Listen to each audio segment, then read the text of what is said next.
Hi friends, എല്ലാവർക്കും പുതിയൊരു വീഡിയോയിലേക്ക് സ്വാഗതം.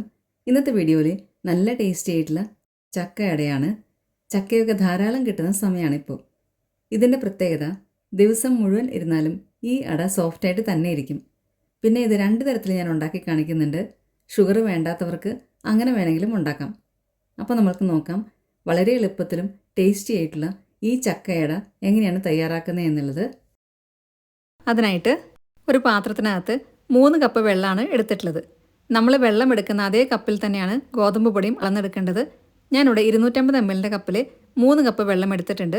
അതിനകത്തേക്ക് 1/2 ടീസ്പൂൺ ഉപ്പും 1 ടേബിൾ സ്പൂൺ നെയ്യും കൂടി ഇട്ട് കൊടുക്കുന്നുണ്ട്. ഇനി ഇത് നന്നായിട്ടൊന്ന് തിളപ്പിച്ചെടുക്കണം. ഗോതമ്പ് പൊടിയെല്ലാം 3 കപ്പ് നേരത്തെ അളന്ന് വെക്കണം. ഓരോ കപ്പായിട്ട് നിങ്ങൾ ഇട്ട് കൊടുക്കരുത്. അങ്ങനെയാവുമ്പോൾ ഇതിൻ്റെ വേവിലൊക്കെ വ്യത്യാസം വരും. അതുകൊണ്ട് അതെല്ലാം പ്രത്യേകം ശ്രദ്ധിക്കുക. ഇപ്പോൾ ഇതിവിടെ നന്നായി തിളച്ച് വന്നിട്ടുണ്ട്. ഞാനിവിടെ 3 കപ്പ് ഗോതമ്പ് പൊടി ഒരുമിച്ചാണ് ഇട്ട് കൊടുക്കുന്നത്. നമ്മൾ വെള്ളമെടുത്ത അതേ കപ്പിൽ തന്നെയാണ് ഗോതമ്പ് പൊടിയും കൂടി ഇട്ട് കൊടുത്തിട്ടുള്ളത്. ഇനി ഫ്ലെയിം നല്ല പോലെ കുറച്ച് വെച്ചതിന് ശേഷം ഇതേപോലെ കൈ വിടാതെ ഇളക്കിക്കൊണ്ടിരിക്കുക. നമ്മൾ ഇട്ട് കൊടുത്ത പൊടിയെല്ലാം എല്ലാ ഭാഗത്തേക്ക് നല്ലപോലെ മിക്സ് ആകുന്ന രീതിയിൽ വേണം നമ്മൾ ഇളക്കി കൊടുക്കാനായിട്ട്. ഇത് ഈ സ്പൂൺ വെച്ചിട്ട് തന്നെ നല്ല പോലെ മിക്സാക്കി എടുക്കാൻ പറ്റും. ഈ വെള്ള കളറൊന്നും ഇല്ലാതെ തന്നെ നല്ല പോലെ ഇത് മിക്സായി കിട്ടും. ഇത്രയും ആയി കഴിഞ്ഞാൽ നമ്മൾക്കിനി ഫ്ലെയിം ഓഫ് ചെയ്യാം. ഫ്ലെയിം ഓഫ് ചെയ്തതിന് ശേഷം എല്ലാം കൂടെ നല്ല പോലെ മിക്സാക്കി എടുക്കുക. ഇപ്പോൾ ഇതിവിടെ നല്ല പോലെ മിക്സ് ആക്കിയിട്ടുണ്ട്. ഇനി ഞാനിവിടെ ഇത് വേറൊരു പാത്രത്തിലേക്ക് മാറ്റി വയ്ക്കുന്നുണ്ട്. നമ്മൾ വാട്ടിയെടുത്ത പാത്രത്തിൽ തന്നെ വെച്ച് കഴിഞ്ഞാൽ ചൂട് കൂടുതലായിരിക്കും. അപ്പോൾ ഇത് ഡ്രൈ ആയി പോകാനൊക്കെ ചാൻസ് ഉണ്ട്. അതുകൊണ്ടാണ് വേറൊരു പാത്രത്തിലേക്ക് മാറ്റി വയ്ക്കുന്നത്. അതിനുശേഷം ഇതിൻ്റെ മുകൾ ഭാഗത്തായിട്ട് 1 ടേബിൾ സ്പൂൺ നെയ്യ് ഇതേപോലെ സ്പൂൺ വെച്ചിട്ട് തന്നെ തേച്ച് കൊടുക്കുന്നുണ്ട്. അതിനുശേഷം നമ്മൾക്കിതൊന്ന് അടച്ചു വയ്ക്കാം. ചൂട് കുറച്ചൊന്ന് ആറിയതിന് ശേഷം വേണം നമുക്കിത് കുഴച്ചെടുക്കാനായിട്ട്. ഇനി ഇത് ഒരുപാട് കുഴക്കേണ്ട ആവശ്യമൊന്നുമില്ല. നല്ലപോലെ കുഴഞ്ഞിട്ടാണ് ഇരിക്കുന്നത്. എന്നാലും ഒന്നും കൂടെ നമ്മൾക്കിതൊന്ന് മിക്സാക്കി എടുക്കണം. ആ സമയം കൊണ്ട് ഫില്ലിംഗ് നമ്മൾക്ക് പെട്ടെന്ന് തന്നെ തയ്യാറാക്കാം. അതിനായിട്ട് ചക്ക വെച്ചിട്ടാണ് നമ്മൾ ഫില്ലിംഗ് ഉണ്ടാക്കുന്നത്. ചക്ക ഞാനിവിടെ അരിഞ്ഞെടുക്കുന്നുണ്ട്. ഇത് അരിഞ്ഞതിന് ശേഷം 3 കപ്പുണ്ട് ടോട്ടല്. പകുതിയായിട്ട് ഞാൻ മാറ്റി വയ്ക്കുന്നുണ്ട്. അതായത് 2 തരം ഫില്ലിംഗാണ് ഉണ്ടാക്കുന്നത്. അതുകൊണ്ട് 1.5 കപ്പ് ചക്ക അരിഞ്ഞതാണ് ഓരോ പാത്രത്തിലും ഉള്ളത്. ഇനി ഒരു പാൻ അടുപ്പത്ത് വെച്ചതിന് ശേഷം അതിനകത്തേക്ക് 1 ടേബിൾ സ്പൂൺ നെയ്യ് ഒഴിച്ചു കൊടുക്കാം. നെയ്യ് ഒന്ന് ചൂടായിട്ട് വരുമ്പോൾ 1 ടീസ്പൂൺ ചെറിയ ജീരകം ഇട്ട് കൊടുക്കാം. ക്യുമിൻ സീഡ്സ് ആണ് ഇട്ട് കൊടുത്തിട്ടുള്ളത്. നല്ല ജീരകം എന്നൊക്കെ പറയുന്നതാണ് ഇട്ട് കൊടുത്തിട്ടുള്ളത്. ഇനി ഇതൊന്ന് മൂത്ത് വന്നതിന് ശേഷം ഇതിനകത്തേക്ക് 1.25 കപ്പ് തേങ്ങ ചിരവിയതാണ് ഇട്ട് കൊടുക്കുന്നത്. തേങ്ങ ചിരവിയതൊക്കെ എപ്പോഴും നമ്മൾ ഫ്രഷ് ആയിട്ടുള്ള തേങ്ങ തന്നെ എടുക്കാൻ ശ്രദ്ധിക്കുക. അപ്പോഴാണ് നല്ല ടേസ്റ്റ് ഉണ്ടായിരിക്കുക. ഇനി ഇത് കുറച്ച് നേരം ഒന്ന് വഴറ്റിയതിന് ശേഷം ഇതിനകത്തേക്ക് 1/4 കപ്പ് വെള്ളം കൂടി ഒഴിച്ചു കൊടുക്കാം. അതിനുശേഷം നമ്മൾക്കിനി 3/4 കപ്പ് ശർക്കരയുടെ പൊടി ഇട്ട് കൊടുക്കാം. ഇത് കല്ലൊന്നും ഇല്ലാത്ത ഓർഗാനിക് ശർക്കരയുടെ പൊടിയാണ്. അതുകൊണ്ടാണ് ഞാനിവിടെ ഡയറക്റ്റായിട്ട് ഇട്ട് കൊടുക്കുന്നത്. ഇനി നിങ്ങളുടെ കയ്യിൽ ശർക്കരയുടെ അച്ചാണ് ഉള്ളതെങ്കിൽ 2-3 ശർക്കരയുടെ അച്ചെടുത്തതിന് ശേഷം അതിനകത്തേക്ക് 1/4 കപ്പ് വെള്ളം കൂടി ഒഴിച്ചു കൊടുത്ത് നന്നായി തിളപ്പിച്ച് ഉരുക്കിയെടുക്കുക. അതിനുശേഷം ഇതിനകത്തേക്ക് നേരെ അരിച്ചൊഴിച്ചാലും മതി. ഇപ്പോൾ ഇതിവിടെ എല്ലാം കൂടെ നല്ല പോലെ മിക്സായിട്ട് വരുന്നുണ്ട്. ഈ ഒരു സമയത്ത് നമ്മൾ അരിഞ്ഞു വെച്ച 1.5 കപ്പ് ചക്ക ഇട്ട് കൊടുക്കാം. അതും കൂടി ഇട്ട് കൊടുത്തതിന് ശേഷം എല്ലാം കൂടെ നല്ല പോലെ ഇളക്കി കൊടുക്കുക. ഇതിലത്തെ വെള്ളമെല്ലാം നല്ല പോലെ വറ്റി വരും. അത്രയും സമയം ഇതൊന്ന് ഇളക്കി കൊടുക്കാം. ഇനി നല്ലൊരു ഫ്ലേവറിന് വേണ്ടിയിട്ട് 1 ടീസ്പൂൺ ചുക്കുപൊടിയും 1 ടീസ്പൂൺ ഏലക്കാപ്പൊടിയും കൂടി ഇട്ട് കൊടുക്കുക. എല്ലാം കൂടെ നല്ല പോലെ മിക്സാക്കി വെള്ളം വറ്റി വരുമ്പോൾ നമ്മൾക്കിനി ഗ്യാസ് ഓഫ് ചെയ്യാം. ഇപ്പോൾ ഇതിവിടെ കറക്റ്റ് പാകമായിട്ട് വന്നിട്ടുണ്ട്. ഇനി ഇത് വേറൊരു പാത്രത്തിലേക്ക് ഇതേപോലെ മാറ്റി വെച്ചിട്ടുണ്ട്. ഇനി നമ്മൾക്ക് പഞ്ചസാര വെച്ചിട്ടുള്ള ഫില്ലിംഗ് കൂടെ പെട്ടെന്ന് തയ്യാറാക്കാം. അതിന് നമ്മൾ നേരത്തെ ചെയ്ത അതേപോലെ തന്നെ ഒരു പാനിലേക്ക് 1 ടേബിൾ സ്പൂൺ നെയ്യ് ഒഴിച്ചു കൊടുത്തതിന് ശേഷം 1 ടീസ്പൂൺ നല്ല ജീരകം ഇട്ട് കൊടുത്തിട്ടുണ്ട്. ജീരകം ഒന്ന് മൂത്ത് വരുമ്പോൾ 1.25 കപ്പ് തേങ്ങ ചിരവിയതാണ് ഇട്ട് കൊടുക്കുന്നത്. തേങ്ങയെല്ലാം നല്ല പോലെ ഒന്ന് വഴറ്റിയെടുക്കുക. ഇങ്ങനെ നമ്മൾ തേങ്ങയെല്ലാം വഴറ്റിയെടുക്കുന്നത് കൊണ്ട് ടേസ്റ്റും കൂടും. പിന്നെ അത് മാത്രമല്ല ഫില്ലിംഗ് പെട്ടെന്ന് കേടാവത്തുമില്ല. ഇപ്പോൾ ഇതിവിടെ നല്ല പോലെ വഴന്നു വന്നിട്ടുണ്ട്. ഇനി അതിനകത്തേക്ക് 1/4 കപ്പ് പഞ്ചസാരയാണ് ഇട്ട് കൊടുക്കുന്നത്. 1/4 കപ്പ് പഞ്ചസാരയ്ക്കൊപ്പം തന്നെ 1/4 കപ്പ് വെള്ളം കൂടി ഒഴിച്ചു കൊടുക്കുക. ഇനി ഇത് ചെറിയ തീയിൽ നന്നായിട്ടൊന്ന് വറ്റിച്ചെടുക്കാം. ഇപ്പോൾ ഇതിവിടെ കറക്റ്റ് പാകമായിട്ട് വന്നിട്ടുണ്ട്. ഇനി നമുക്ക് ഇതിനകത്തേക്ക് നേരത്തെ നമ്മൾ അരിഞ്ഞു വെച്ച 1.5 കപ്പ് ചക്ക ഇട്ട് കൊടുക്കാം. ചക്ക അരിഞ്ഞതും കൂടി ഇട്ട് കൊടുത്തതിന് ശേഷം വീണ്ടും ഇത് നല്ല പോലെ വഴറ്റിയെടുക്കുക. നമ്മളെടുക്കുന്ന ചക്കയുടെ മധുരം അനുസരിച്ചിട്ട് പഞ്ചസാരയുടെ അളവിലും ശർക്കരയുടെ അളവിലൊക്കെ ചെറിയൊരു വ്യത്യാസം വരും. നല്ല മധുരമുള്ള ചക്കയാണെങ്കിൽ പഞ്ചസാര കുറച്ചും കൂടെ കുറവ് മതി. ഇനി മധുരം കുറച്ച് കുറവുള്ള ചക്കയാണെങ്കിൽ പഞ്ചസാരയും ശർക്കരയൊക്കെ കുറച്ചും കൂടെ കൂടുതൽ വേണ്ടി വരും. നല്ലൊരു ഫ്ലേവറിന് വേണ്ടിയിട്ട് 1 ടീസ്പൂൺ ഏലക്കാപ്പൊടിയും കൂടി ഇട്ട് കൊടുത്തിട്ടുണ്ട്. എല്ലാം കൂടെ നല്ല പോലെ വഴറ്റിയെടുക്കുക. ഇതിലത്തെ വെള്ളമെല്ലാം നല്ല പോലെ വറ്റി വന്നിട്ടുണ്ട്. ഇതാണ് ഇതിൻ്റെ കറക്റ്റ് പാകം. ഇപ്പോൾ നമ്മളുടെ പഞ്ചസാര വെച്ചിട്ടുള്ള ഫില്ലിങ്ങും തയ്യാറായി.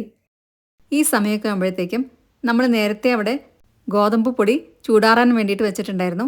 അത് കറക്റ്റ് പാകമായിട്ട് വന്ന് കാണും. ഒരു ടേബിൾ സ്പൂൺ നെയ്യും കൂടെ എടുത്തതിന് ശേഷം ഇത് നന്നായിട്ടൊന്ന് കുഴച്ചെടുക്കാം. ഇനി ഇതിനകത്തേക്ക് വെള്ളമൊന്നും തീരെ ഒഴിക്കരുത്. എല്ലാം കറക്റ്റ് പാകമാണ്. എല്ലാം കൂടെ നമ്മളൊന്ന് മിക്സാക്കി എടുത്താൽ മാത്രം മതി. ഒരുപാട് നേരം കുഴക്കേണ്ട ആവശ്യമൊന്നുമില്ല. നല്ല സോഫ്റ്റ് ആയിരിക്കും ഇങ്ങനെ ഉണ്ടാക്കുന്ന മാവ്. ഇപ്പോൾ ഇതിവിടെ കറക്റ്റ് പാകമായിട്ട് ഞാൻ കുഴച്ചെടുത്തിട്ടുണ്ട്. ഇത്രയും മതി. 3 കപ്പ് ഗോതമ്പ് പൊടിക്ക് 3 കപ്പ് വെള്ളം കറക്റ്റായിരിക്കും. ഇനി നമ്മൾക്ക് അട തയ്യാറാക്കാനായിട്ട് വാഴയില എടുത്തതിന് ശേഷം ഇതിന്ന് കുറച്ചെടുത്തിട്ട് പരത്തിയെടുക്കാം. പെട്ടെന്ന് തന്നെ ഇത് പരത്തിയെടുക്കാൻ പറ്റും. കയ്യിലൊന്നും തീരെ ഒട്ടിപ്പിടിക്കത്തില്ല. ഓരോ പ്രാവശ്യവും നമ്മൾ പൊടിയെടുത്തതിന് ശേഷം ഇത് അടച്ചു വെക്കാൻ പ്രത്യേകം ശ്രദ്ധിക്കുക. അല്ലെങ്കിൽ ഇത് ഡ്രൈ ആയി പോകാൻ ചാൻസ് ഉണ്ട്. ഇപ്പോൾ നമ്മളുടെ അട ഞാനിവിടെ നന്നായി പരത്തിയെടുത്തിട്ടുണ്ട്. ഇത് കയ്യിൽ ഒട്ടുന്നുണ്ടെങ്കിൽ മാത്രം കുറച്ച് വെള്ളമോ എണ്ണയോ തൊടാം. നല്ല തിന്നായിട്ട് വേണം പരത്തിയെടുക്കാനായിട്ട്. അതിനുശേഷം നമ്മൾ തയ്യാറാക്കിയ ഫില്ലിംഗാണ് വെച്ച് കൊടുക്കുന്നത്. ആദ്യമേ തന്നെ പഞ്ചസാര വെച്ചിട്ടുള്ള ഫില്ലിംഗാണ് ഞാൻ വെച്ച് കൊടുക്കുന്നത്. ഇതേപോലെ ഫില്ലിംഗ് വെച്ചതിന് ശേഷം ഇത് മടക്കിയെടുക്കാം. സൈഡെല്ലാം നല്ല പോലെ ഒട്ടിച്ചു കൊടുക്കുക. അതിനുശേഷം നമ്മൾക്കിനി ഇതൊന്ന് ഷേപ്പ് ആക്കിയെടുക്കാം. അത് ഓപ്ഷണലാണ്. ഷേപ്പ് ആക്കിയില്ലെങ്കിലും കുഴപ്പമൊന്നുമില്ല. പക്ഷേ നല്ലൊരു ഭംഗി കിട്ടാൻ വേണ്ടിയിട്ട് ഞാനിവിടെ ഇതേപോലെ ഒന്ന് ഷേപ്പ് ആക്കി എടുക്കുന്നുണ്ട്. ഇത് ഇലയിലൊന്നും തീരെ ഒട്ടിപ്പിടിക്കത്തില്ല. കത്തിയുടെ ബാക്ക് സൈഡ് വെച്ചിട്ട് വേണം ഇതൊന്ന് ഷേപ്പ് ആക്കി എടുക്കാനായിട്ട്. ഇങ്ങനെ നമ്മൾ ചെയ്യുന്നത് കൊണ്ട് ഇത് വെന്ത് കഴിയുമ്പോൾ കാണാൻ നല്ലൊരു ഭംഗിയായിരിക്കും. ഇപ്പോൾ അടയെല്ലാം നല്ല പോലെ ഷേപ്പ് ആക്കി എടുത്തിട്ടുണ്ട്. ഇനി ഇത് വീണ്ടും ഒന്നും കൂടെ ഒന്ന് മടക്കിയതിന് ശേഷം സൈഡ് ചെറുതായിട്ടൊന്ന് പ്രസ് ചെയ്ത് കൊടുക്കുക. ഇതേപോലെ തന്നെ എല്ലാ അടയും തയ്യാറാക്കിയെടുക്കുക. ഈ സമയത്ത് തന്നെ സ്റ്റീമറിൽ ഞാൻ വെള്ളം വെച്ചിട്ടുണ്ട്. വെള്ളം ഇപ്പോൾ തിളയ്ക്കാൻ തുടങ്ങിയിട്ടുണ്ട്. ആദ്യത്തെ ട്രിപ്പ് നമ്മൾക്ക് വെച്ച് കൊടുക്കാം. 2 എണ്ണം ഇതേപോലെ വെച്ചതിന് ശേഷം ഇടയ്ക്ക് ഞാനിവിടെ വാഴയിലയുടെ തണ്ടൊന്ന് വെച്ച് കൊടുക്കുന്നുണ്ട്. ഇത് പെട്ടെന്ന് തന്നെ വെന്ത് കിട്ടാൻ വേണ്ടിയിട്ടാണ് ഇങ്ങനെ വെച്ച് കൊടുക്കുന്നത്. അപ്പോൾ അടിഭാഗമൊക്കെ നല്ലപോലെ വെന്ത് കിട്ടും. നിങ്ങൾക്ക് കൂടുതൽ വേണമെന്നുണ്ടെങ്കിൽ കൂടുതൽ എണ്ണം വെച്ച് കൊടുക്കാം. ഇനി ഇത് മീഡിയം ഫ്ലെയിമിൽ 10 തൊട്ട് 15 മിനിറ്റ് വരെ നമ്മൾക്ക് വേവിച്ചെടുക്കാം. ആ സമയം കൊണ്ട് ശർക്കര വെച്ചിട്ടുള്ള ഫില്ലിങ്ങിൻ്റെ അടയും കൂടെ നമ്മൾക്ക് തയ്യാറാക്കിയെടുക്കാം. നമ്മൾ നേരത്തെ ചെയ്ത അതേ മെത്തേഡിൽ തന്നെ അടയെല്ലാം പരത്തിയെടുക്കുക. അതിനുശേഷം ശർക്കരയും ചക്കയൊക്കെ വെച്ച് നമ്മൾ തയ്യാറാക്കിയ ഫില്ലിങ് ഇതിനകത്ത് വെച്ച് കൊടുക്കാം. ഇനി ഷുഗർ തീരെ വേണ്ടാത്തവരാണെങ്കിൽ നിങ്ങൾക്ക് പഞ്ചസാര ഫില്ലിംഗ് തയ്യാറാക്കുന്ന സമയത്ത് പഞ്ചസാര ഇടാതിരുന്നാൽ മതി. അപ്പോൾ ചക്കയുടെ മധുരം മാത്രമേ കാണത്തുള്ളൂ.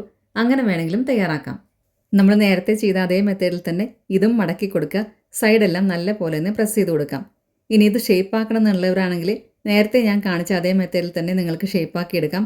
ഞാനിപ്പോൾ ഇവിടെ ഇതൊന്ന് തുറന്ന് കാണിക്കുന്നുണ്ട്. ഞാൻ നേരത്തെ പറഞ്ഞ പോലെ ഇത് ഷേപ്പ് ആക്കാതെ നിങ്ങൾക്ക് വേവിച്ചെടുക്കാം. ഇതേപോലെ തന്നെ എല്ലാ അടയും തയ്യാറാക്കിയെടുക്കുക. ഈ സമയമൊക്കെ ആകുമ്പോഴത്തേക്കും നമ്മൾ ആദ്യം വെച്ച ട്രിപ്പ് 15 മിനിറ്റൊക്കെ ആയി കാണും.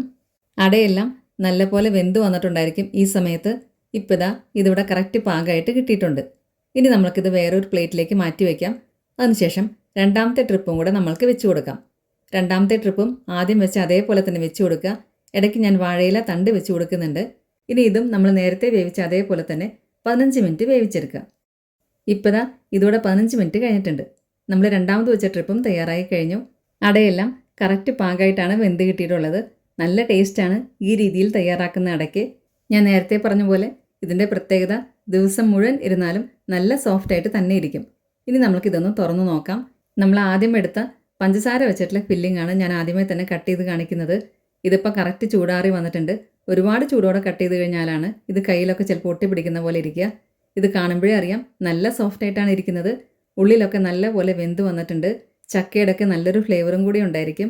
ഞാൻ നേരത്തെ പറഞ്ഞ പോലെ പഞ്ചസാര ഇല്ലാതെയും ഇത് തയ്യാറാക്കാം. പഞ്ചസാര ഒഴിവാക്കണം എന്നുള്ളവർക്കാണെങ്കിൽ അങ്ങനെ വേണമെങ്കിൽ നിങ്ങൾക്ക് തയ്യാറാക്കാം. ഇനി നമുക്ക് ശർക്കര വെച്ച് തയ്യാറാക്കിയ അടയും കൂടെ ഒന്ന് കട്ട് ചെയ്ത് നോക്കാം. അതും നല്ല പെർഫെക്റ്റ് ആയിട്ടാണ് കിട്ടിയിട്ടുള്ളത്.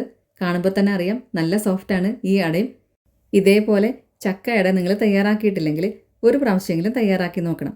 അപ്പോൾ എല്ലാവർക്കും ഇന്നത്തെ വീഡിയോ ഇഷ്ടമായി എന്ന് വിചാരിക്കുന്നു. വീഡിയോ ഇഷ്ടമായിട്ടുണ്ടെങ്കിൽ നിങ്ങളുടെ ഫ്രണ്ട്സിനും റിലേറ്റീവ്സിനൊക്കെ ഷെയർ ചെയ്യാൻ മറക്കരുത്. സബ്സ്ക്രൈബ് കൂടെ ചെയ്യുക. അതിൻ്റെ സൈഡിലുള്ള ബെല്ലൈക്കണിൽ ഓൾ എന്നുള്ള ഓപ്ഷനൂടെ ക്ലിക്ക് ചെയ്യുക. അപ്പോൾ നെക്സ്റ്റ് ടൈം ഞാൻ വീഡിയോ ഇടുമ്പോൾ പെട്ടെന്ന് തന്നെ നിങ്ങൾക്ക് നോട്ടിഫിക്കേഷൻ വരുന്നതായിരിക്കും. ഇനി ഫേസ്ബുക്കിൽ കാണുന്നവരാണെങ്കിൽ നമ്മുടെ പേജ് ഫോളോയും ലൈക്കും കൂടെ ചെയ്യണേ. ഈ രീതിയിൽ അടയെല്ലാം തയ്യാറാക്കി നോക്കിയതിന് ശേഷം നിങ്ങളുടെ ഫീഡ്ബാക്സ് എല്ലാം കമൻസിലൂടെ അറിയിക്കാൻ മറക്കരുത്. നല്ലൊരു വീഡിയോ ആയിട്ട് വീണ്ടും കാണാം. താങ്ക്